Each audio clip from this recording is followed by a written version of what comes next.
चाणक्य नीति द्वितीय अध्याय।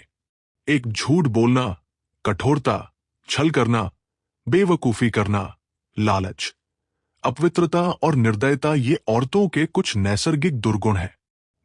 भोजन के योग्य पदार्थ और भोजन करने की क्षमता, सुंदर स्त्री और उसे भोगने के लिए काम शक्ति, पर्याप्त धनराशि तथा दान देने की भावना, ऐसे संयोगों का होना सामान्य तब का फल नहीं है। 3 उस व्यक्ति ने धरती पर ही स्वर्ग को पा लिया। 1 जिसका पुत्र आज्ञाकारी है। 2 जिसकी पत्नी उसकी इच्छा के अनुरूप व्यवहार करती है। 3 जिसे अपने धन पर संतोष है। 4 पुत्र वही है जो पिता का कहना मानता हो। पिता वही है जो पुत्रों का पालन पोषण करे। मित्र वही है जिस पर आप विश्वास कर सकते हो। और पत्नी वही है जिससे सुख प्राप्त हो।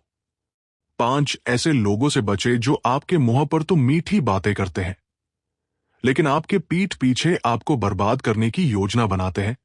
ऐसा करने वाले तो उस विष के घड़े के समान है जिसकी ऊपरी सतह दूध से भरी है। 6 एक बुरे मित्र पर तो कभी विश्वास ना करें। एक अच्छे मित्र पर भी विश्वास ना करें, क्योंकि यदि ऐसे लोग आपसे रुष्ट होते हैं तो आपके सभी राज से पर्दा खोल देंगे। 7 मन में सोचे हुए कार्य को किसी के सामने प्रकट न करें, बल्कि मनन पूर्वक उसकी सुरक्षा करते हुए उसे कार्य में परिणत कर दें। 8 मूर्खता दुखदाई है, जवानी भी दुखदाई है, लेकिन इन सबसे कहीं ज्यादा दुखदाई किसी दूसरे के घर जाकर उसका एहसान लेना है। 9 हर पर्वत पर माणिक्य नहीं होते, हर हाथी के सर पर मणि नहीं होता। सज्जन पुरुष भी हर जगह नहीं होते और हर वन में चंदन के वृक्ष भी नहीं होते हैं। 10 बुद्धिमान पिता को अपने पुत्रों को शुभ गुणों की सीख देनी चाहिए, क्योंकि नीतिज्ञ और ज्ञानी व्यक्तियों की ही कुल में पूजा होती है। 11 जो माता पिता अपने बच्चों को शिक्षा नहीं देते हैं वो तो बच्चों के शत्रु के समान है, क्योंकि वे विद्याहीन बालक विद्वानों की सभा में वैसे ही तिरस्कृत किए जाते हैं जैसे हंसों की सभा में बगुले। 12 लाड़ प्यार से बच्चों में गलत आदतें ढलती है, उन्हें कड़ी शिक्षा देने से वे अच्छी आदतें सीखते हैं। इसलिए बच्चों को जरूरत पड़ने पर दंडित करें, ज्यादा लाड ना करें। 13 ऐसा एक भी दिन नहीं जाना चाहिए जब आपने एक श्लोक, आधा श्लोक, चौथाई श्लोक या श्लोक का केवल एक अक्षर नहीं सीखा, या आपने दान, अभ्यास या कोई पवित्र कार्य नहीं किया।